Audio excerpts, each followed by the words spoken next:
So if you have a Honda and the VTM4 light comes on your dashboard, I thought I'd go over what it is and what you could do if it stays on all the time. And so first of all, what is a VTM4 light?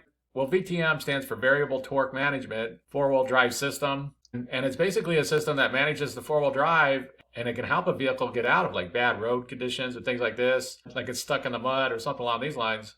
And one thing to realize about this system is that if there's an engine problem, then the computer is going to shut it down and you'll see this VTM4 light. So there might not be no problem with the VTM system, but there's some kind of problem with the engine, and so the computer is shutting the system off. If you also happen to be getting a VSA light, which stands for Vehicle Stability Assist, it's the same thing. The onboard computer is going to shut these systems off until the problem with the engine's fixed. So definitely keep that in mind. And another thing to keep in mind is there can be some differences on what's going on inside of the system depending on the Honda and the year it was built. So always be sure to read the manual for your specific Honda. And this VTM system is only supposed to work at low speeds, like less than like 15, 20 miles per hour. Again, it's going to vary depending on the Honda. But basically, when you're going at higher speeds or the road conditions are good, then only the front wheels are going to be working. But say you were driving through mud or something like this, and you're going like 5, 10 miles an hour, then this VTM system could come on and it's going to help you get out of the mud. And so what can you do if the VTM4 light stays on all the time? Well, basically, you're going to need to scan the onboard computer for any error codes, because it could be anything. It could be any kind of problem with the engine. There could be a misfire. There could be something wrong in the EVAP system. For example, if you scan the onboard computer and you got a P0442, then there's a problem in the EVAP system and the computer's seeing that there's a leak.